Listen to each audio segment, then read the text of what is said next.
AITA for ruining my fiancée's life after she got pregnant by my friend and blamed me? I'm Ethan, 33 years old, and I need to get this off my chest because at this point, the only being I still trust is my dog, Scout. I adopted him from the shelter right after the woman I was engaged to and my best friend handed me a double betrayal wrapped in a pregnancy test. Scout is loyal.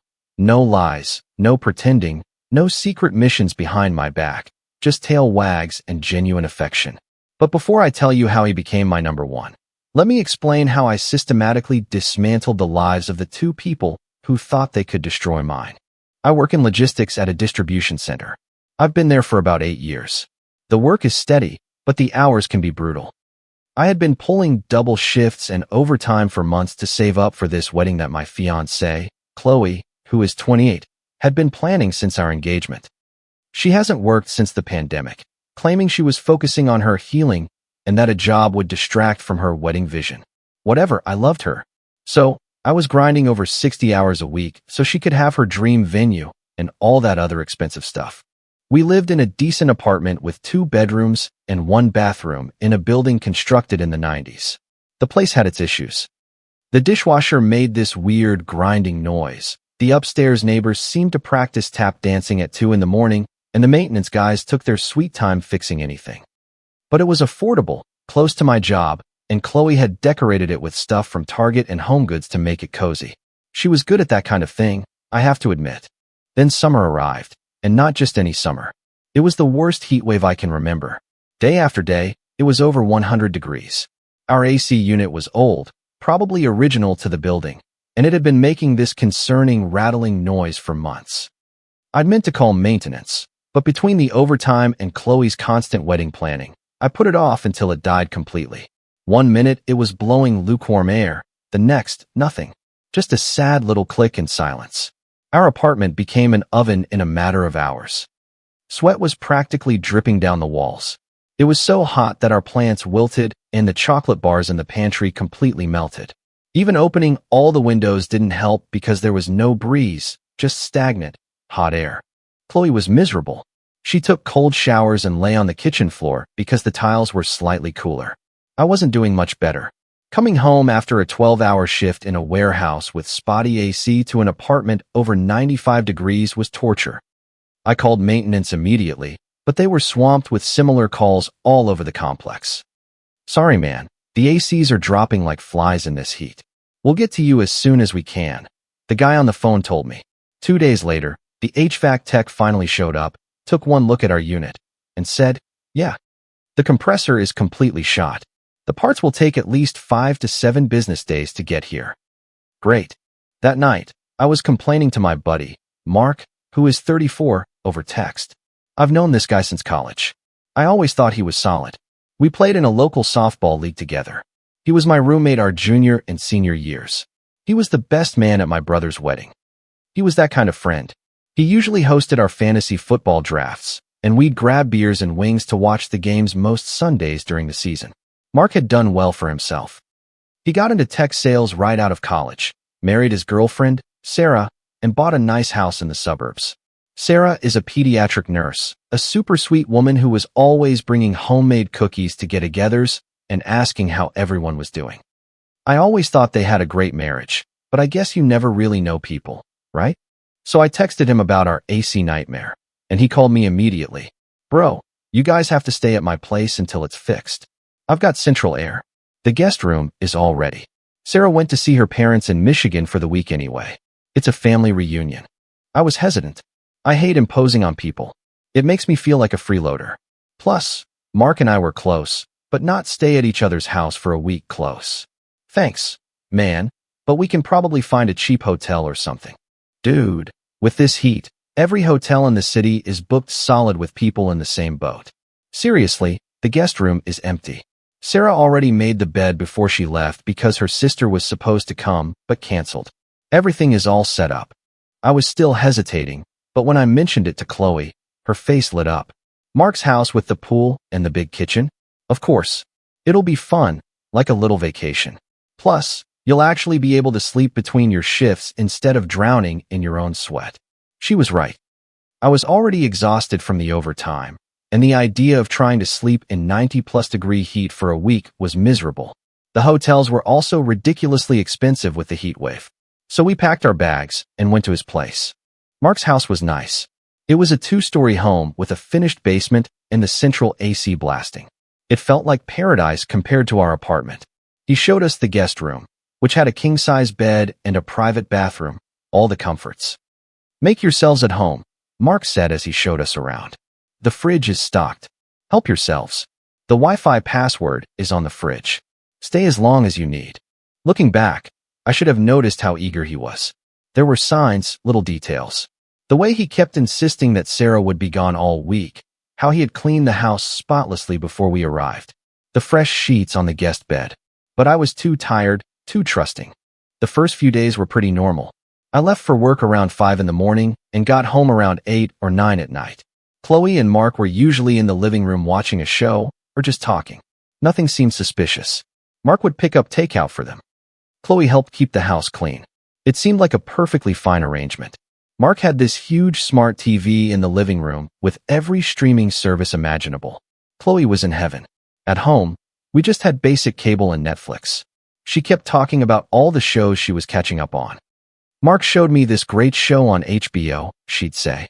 Or, "Mark and I started this documentary about cults." It was always Mark this, Mark that. I didn't really think about it at the time. They were stuck at home all day. Of course they were going to watch TV together. Chloe also seemed very excited to use Mark's kitchen.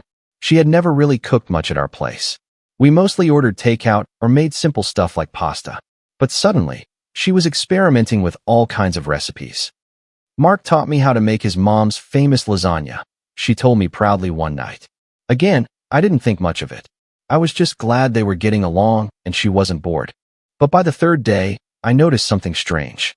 Mark had suddenly become the biggest homebody in the world. This was a guy who went to the gym every morning without fail, played in a soccer league on weekends, and always had something planned.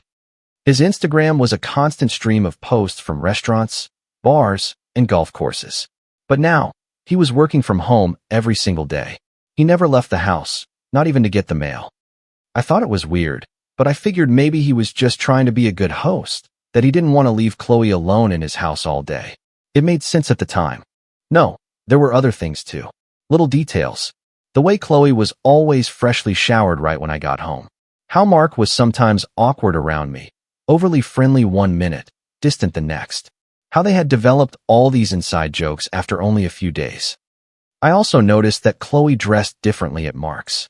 At home, she usually lounged in sweatpants and one of my old t-shirts. But at his place, she was always wearing her little shorts and tank tops. "It's hot," she would say if I mentioned it. Yes, it was hot outside, but his house was a steady 68 degrees with the AC blasting. By the fourth day, I wanted to leave. I couldn't really explain it. I just had this dull pressure in my chest, a feeling that we were overstaying our welcome or messing up the vibe. Something was just telling me to get out. I wasn't comfortable. I called the HVAC company twice that day, practically begging them to bump us up the priority list. I told Chloe it was just because I hated imposing, but the truth is, my gut had already started talking to me. Every time I called, they said, "Still waiting on the suppliers, sir. The heat wave has created delays for everyone." Meanwhile, I was working those double shifts with a specific goal in mind. Chloe had her heart set on this reception hall that required a $5,000 deposit. It was one of those renovated industrial spaces downtown with exposed brick walls and Edison bulbs hanging everywhere. Very Instagrammable, very expensive. I was going to surprise her. I had it all planned out. I'd take her to dinner at this Italian restaurant she loved, tell her I'd secured the venue, and show her the receipt. I imagined how happy she would be, how she would probably cry and make a scene at the restaurant, how she would post about it on social media with a million heart emojis. At the end of the week, we finally got the call from the HVAC tech. Our apartment was ready. New coil installed, system recharged, AC blowing that perfect, cold air. We packed our bags, and as we were leaving, Chloe gave Mark a long hug, one that felt way too long for a simple, "Thank you for the hospitality." It felt off. On the drive back, I asked her about it directly. "What was that?" That hug was a bit excessive. She just laughed and brushed it off. "He was just being nice, letting us stay. Don't be weird." I let it go. Well, I tried to. I even gave Mark a limited edition watch I'd been saving, something symbolic to thank him. I told him I really appreciated his help. Anyway, life went back to normal, or at least what I thought was normal. Chloe seemed a bit distant, but I figured she was just transitioning from that vacation vibe back to our regular life. She was texting a lot, but that wasn't unusual. She was always on social media, always chatting with her friends. Then she started going on a lot of shopping trips with her girlfriends, and she would come back with surprisingly few bags for someone who had been out for hours. Again, I didn't overthink it. I was still working like a madman. Finally, I scraped together the money for the deposit. I was going to surprise her that weekend. Everything was planned. Reservations at Vincenzo's on Saturday night. I would dress up, bring her flowers, the whole package. Then I would hand her an envelope with the venue confirmation and the deposit receipt. It was going to be perfect. Then, on a regular Tuesday, I was at work unloading a truck in the warehouse. My phone vibrated. I usually don't check it during my shift, but we were almost done, and it could have been the boss. So I pulled it out. It was a text from Chloe. I'm pregnant. It's not yours. 5 words that destroyed everything I thought I knew. I stared at my phone like it was glitching, reading it over and over. My brain refused to process it. My coworker, Carlos, noticed something was wrong. You good, man? You look like you saw a ghost. I couldn't even speak. I just showed him my phone. He cursed under his breath. Dude, you need to go home. I got you covered. I called Chloe, but it went straight to voicemail. I texted her, what does this mean? Her reply came back, come home. We need to talk. I told my supervisor I had a family emergency and left. Carlos, a solid guy, offered to finish my shift. I owe him a beer. The drive home was a blur. My hands were shaking on the steering wheel. My mind was racing. Who? When? How? I had this naive, stupid thought that maybe there was an explanation, a misunderstanding, maybe it was a horrible joke. But deep down, I already knew. Mark. It had to be him. All those weird moments suddenly clicked into place. I walked in to find Chloe on the couch. She was already crying before I said a word, her eyes puffy and red, mascara running down her face. She looked destroyed. I didn't want this to happen, she sobbed. A serious situation happened with Mark. I didn't know how to tell you. You're the one who brought us there. She said it like a defense, like I should have expected it, like she wasn't the one who had betrayed me. You know how men are with me, she continued, sitting up a little straighter as if she were about to announce a universal truth. They get weird, obsessed, weak. You knew your friend always had a soft spot for me. You saw it. You brought me to his house and left me there all day, every day. What did you expect would happen? That was it. That was the moment everything snapped into focus. She wasn't confessing. She was blaming me for her infidelity, for the pregnancy, for everything. She actually believed it was my fault she ended up in my friend's bed while I was killing myself at work pulling double shifts to pay for her dream wedding. And for the record, I had never once seen Mark show any inappropriate interest in her. He was married. You seriously think that's a valid excuse?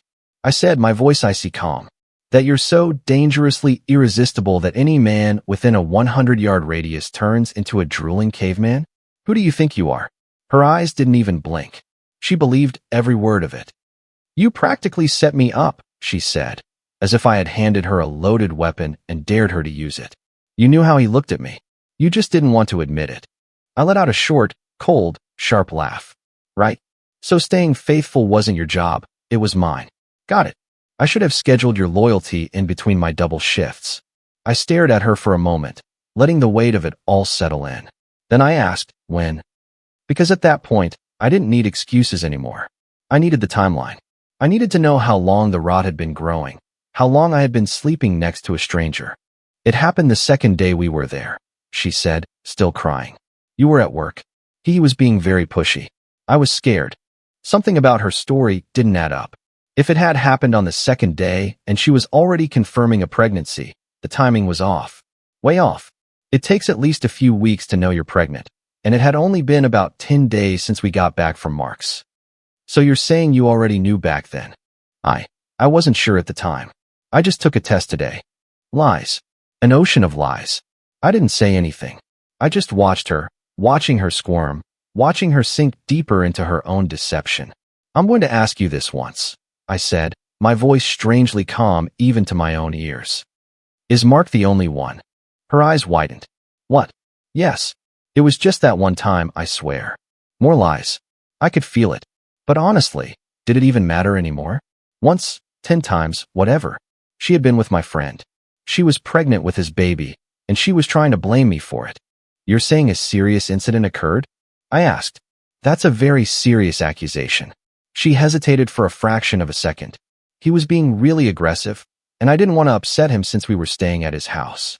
Her story was already changing. First it was a major issue, now it was just aggressive. Red flags were popping up everywhere.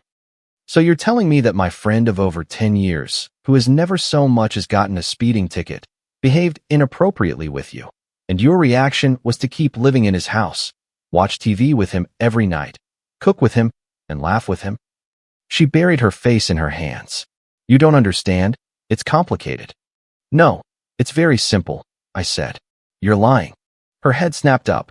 I'm not lying. Why would I lie about something like that? Because the truth is worse. You weren't a victim. You had an affair, and now you're pregnant and trying to pin the blame on me. She broke down, sobbing even harder. That's not true. I love you. Why would I destroy everything for Mark? That's what I'd like to know. She kept crying. I didn't yell. I didn't break anything. I just walked out of the apartment and sat in my car for about 2 hours. Then I started calling the vendors, canceling everything for the wedding. The deposits could go to hell. There would be no wedding. First, the venue. I'm sorry to inform you that we will no longer be needing the space. Oh, I'm sorry to hear that, sir. May I ask the reason for the cancellation? Change of plans. The understatement of the century. Then the caterer, the photographer, the DJ, the florist, one by one, systematically dismantling all the plans we had made. Some had cancellation fees. I didn't care. The money was gone anyway, and at least I wouldn't have to see their services used for a wedding built on lies. All the while, Chloe was blowing up my phone with texts and calls. I ignored them all. I put my phone on silent and kept going. When I finally went back inside, Chloe was still on the couch, looking like she hadn't moved. Her makeup was completely ruined, with black streaks running down her face. Her eyes were red and swollen. She looked at me with this weirdly hopeful expression, as if I had forgiven her, as if I had decided to raise my friend's kid and pretend everything was fine. I'm going to stay at a hotel tonight, I said. You should think about where you're going to live. What? She gasped. You're kicking me out? Ethan, please, we can work this out. There is no us anymore. There is you, your baby, and Mark. I am out. But I love you, she wailed. It was a mistake. Mark took advantage of me. I looked at her. Pack your bags. I want you gone by this weekend. You can't do this. We're engaged. This is my home, too. Actually, no. Your name is not on the lease. You don't pay rent. You are essentially a guest, and I am telling you it's time to leave. Where am I supposed to go? I have no money. And whose fault is that? She had been perfectly capable of working for 2 years, but had chosen not to. And now it was somehow my problem. I suggest you call your parents, or one of your friends, or maybe Mark. He seems to enjoy having you at his place. She started crying again. You're being so cruel. This isn't you. You're right. This isn't me. But finding out my fiancé cheated on me with my best friend and is pregnant with his child isn't you, either. Or at least, I didn't think it was. I guess we were both wrong. I grabbed some clothes, my laptop, and my toiletries and headed for the door. Don't change the locks while I'm gone, I said. I'll be back tomorrow to check on your progress. Is that it? She sobbed. You're throwing away 3 years for one mistake? I turned back to her. Absolutely. Then I left. I spent the night at a Holiday Inn. I barely slept. I kept replaying everything in my head, looking for the signs I had missed. There were plenty of them, now that I knew what to look for. The cold showers, the inside jokes, the whispering in the kitchen. Everything pointed to one thing, and I had been too blind to see it.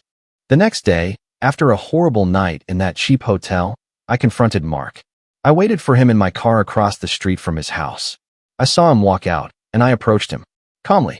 Chloe is pregnant. She says it's yours. Congratulations. His face twisted into a weird expression. Not shock, not shame, just annoyance. Like I had interrupted his day with some petty problem. You needed a place to stay. I let you crash at my house, and now you're throwing this in my face? Seriously, no shame at all. Did a serious incident occur between you two? I asked, already knowing the answer deep down. He scoffed. Is that what she told you, man? You should ask yourself why she would make something like that up. So you're denying you were with her? He seemed at a loss for words. Look, she came on to me. Okay, what was I supposed to do? I don't know. Mark, maybe not get involved with your friend's fiancé. Maybe that. It wasn't like that. We were just hanging out, watching a movie. She was wearing those little shorts she always wears, sitting real close to me. One thing led to another. I clenched my fists, fighting the urge to smash his stupid face. One thing led to another. That's your excuse. You don't accidentally fall into your best friend's fiancé. Keep your voice down. He hissed, looking around at the neighbors' houses. Look, I'm sorry. Okay, it was a mistake. But she's making it sound like I'm some kind of predator, and that's nonsense. She was all over me the entire week you stayed here. The entire week. Not just once, like she had claimed. Mark's eyes widened slightly as he realized he had said too much. I meant, you know, she was flirting. Save your excuses, I said. You're dead to me. I walked away before I did something that would land me in legal trouble. I drove home and started packing Chloe's things into boxes. All her clothes, her makeup, her books, her little decorative pillows, her candles, all that stuff. I didn't break anything. I didn't throw anything away. I wasn't rough. I just methodically packed up everything she owned and stacked the boxes by the front door. I texted her. Your stuff will be on the porch on Saturday at noon. You have 1 hour to pick it up. After that, we are done. The reply was immediate. First came the begging. Please don't do this. I love you. We can fix this. Then the accusations. This is unfair. You're punishing me for a mistake when Mark is just as responsible. Then the threats. I'll call the cops if you put my stuff outside. You can't just throw me out. Then playing the victim. I have nowhere to go. I have no money. What am I supposed to do? I blocked her number and kept packing. When Saturday came, I put her boxes out on the porch. Then I went to a coffee shop down the street. I didn't want to see her. I didn't want another confrontation, not another wave of weaponized tears and accusations. When I got back, the boxes were gone. She had left her key in the mailbox. At least she had that much decency. That night, I had the locks changed anyway, just in case. Then I collapsed on the couch. Lights off, no TV, just silence. And the reality of it hit me harder than I expected. This didn't feel like justice.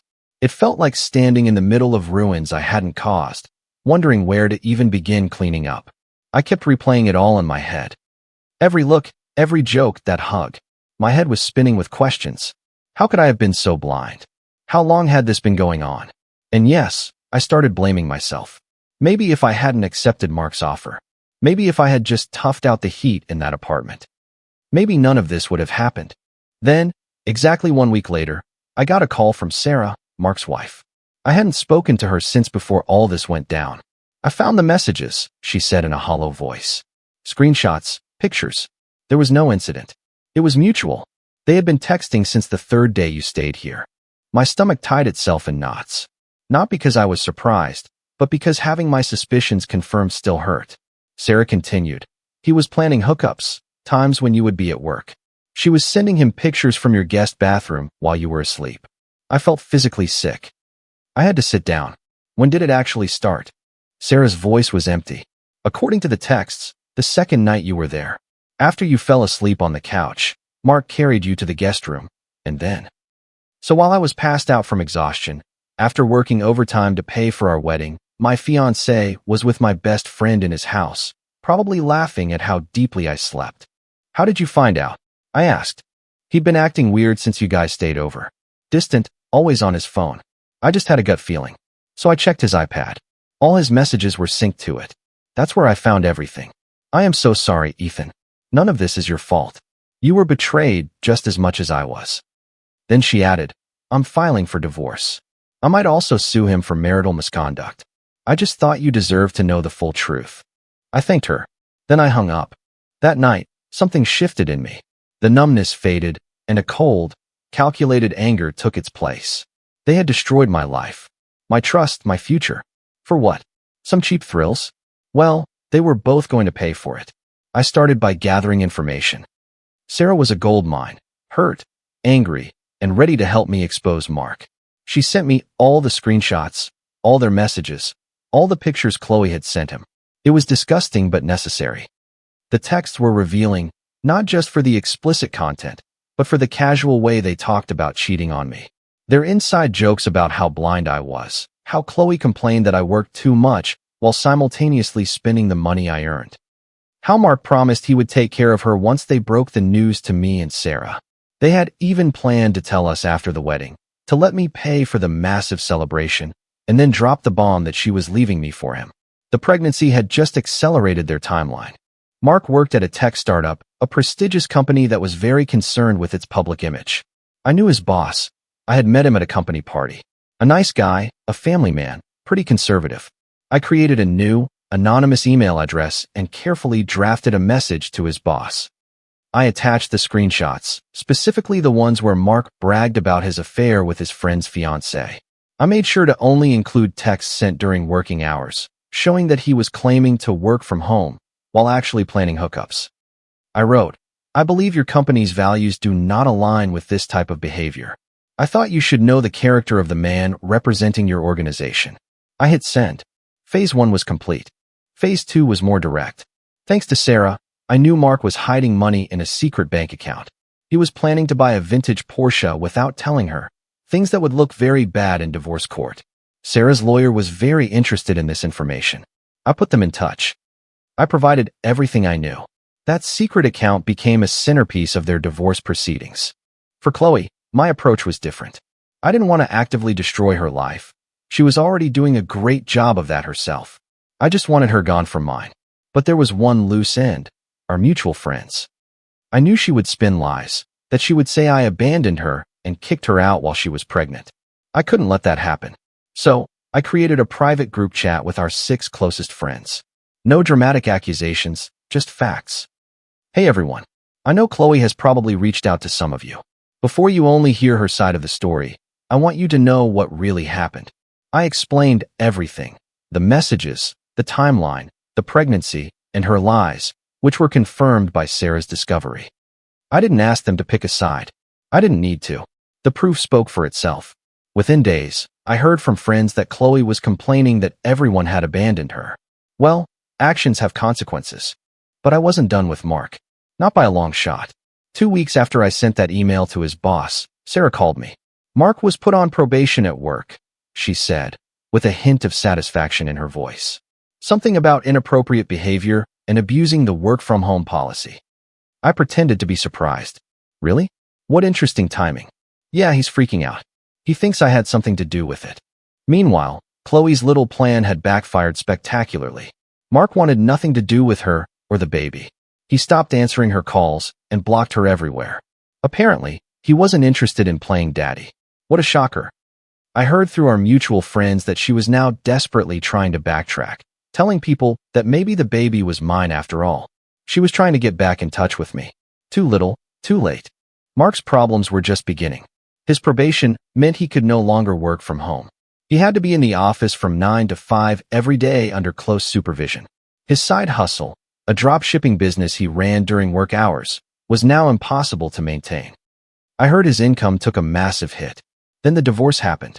Sarah's lawyer was ruthless, using the proof of infidelity and the hidden bank account to take him to the cleaners. Mark was looking at losing the house, half of his retirement savings, and paying hefty alimony. But I still wasn't satisfied. This man had been my friend for years. I had trusted him, and he had slept with my fiancée in his own house while I was working to pay for a wedding that would never happen. He deserved more than a divorce and a slap on the wrist at work. So, I initiated the final phase. He dreamed of opening his own business. He had been talking about it for years, a sports bar with a unique concept where all the tables would have built-in beer taps so customers could pour their own drinks and be charged by volume. He already had potential investors lined up and was looking for a location. Among those investors was my cousin's husband. Small world. I made sure my cousin's husband received an anonymous email with all the details about Mark's true colors, how he cheated on his wife with his best friend's fiancée, how he lied, how he manipulated, how untrustworthy he was. The email ended with, "Do you really want to go into business with someone like this?" A week later, the investors pulled out. Mark's dream was dead. Throughout all this, I stayed silent. I had blocked both of them everywhere. I focused on rebuilding myself. I started going to the gym regularly. I adopted a dog from a local shelter, a big, goofy lab mix named Scout, who quickly became my best friend. Sarah called me sometimes, like we were members of some survivors club. She's sleeping on her friend Jessica's couch, she told me one day. She's working part-time at a vape shop. She tried to get child support, but Mark is demanding a paternity test. I just listened. I felt detached, like I was hearing a story about strangers, not people who had once been at the center of my life. Mark is living in a studio apartment now, Sarah said another day. He's telling everyone I ruined him in the divorce. He plays the victim, but he can't even get a date anymore. I wasn't surprised. Our social circle wasn't huge. People knew. Actions have consequences. Eventually, I distanced myself from Sarah, too. Those updates, while satisfying at first, just kept me anchored to a past I wanted to forget. I needed a clean break. The divorce went through. Mark was paying the price. Chloe was, too. My work was done. The money I had saved for the wedding, I used to pay off my car. I also installed a top-of-the-line AC system in my apartment. Ironic, I know.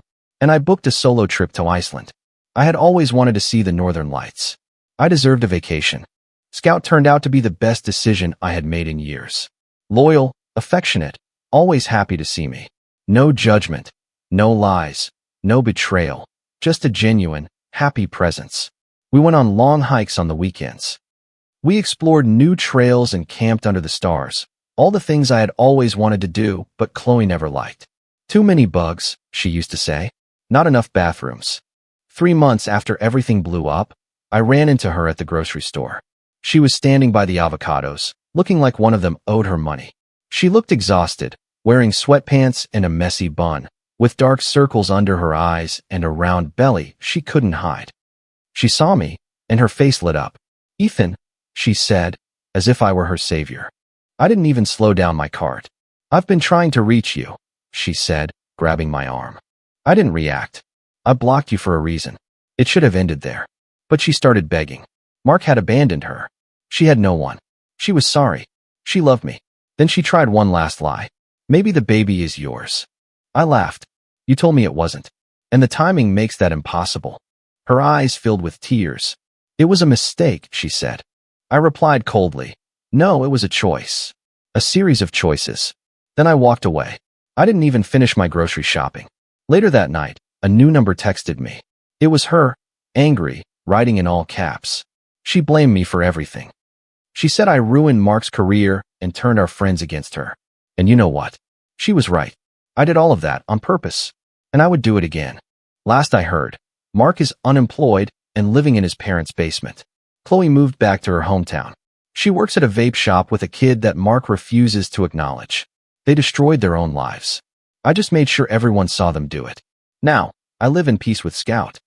Turns out, revenge doesn't need fireworks to be satisfying. Comment. Sometimes, the bravest thing you can do is walk away from people who don't value your trust. You deserve relationships built on honesty and respect, not ones that make you question your own reality. Always listen to your intuition, as it often spots red flags long before your heart is ready to accept them. Real maturity involves taking full responsibility for your actions instead of shifting the blame onto the person you hurt. Healing begins the moment you decide that your peace of mind is more important than fixing someone else's chaos. It's okay to permanently close a chapter when it no longer brings you joy or safety. True strength isn't about getting even. It's about withdrawing your energy from toxic situations and redirecting it toward yourself. Remember that loyalty is a rare gift. So cherish the people and pets who consistently show up for you. Don't be afraid to start over, as a fresh start is often exactly what you need to find true happiness. I hope this story reminds you to stand firm in your boundaries and choose a life that brings you peace. If you like the stories, don't forget to leave a comment and support the channel by subscribing. See you in the upcoming stories.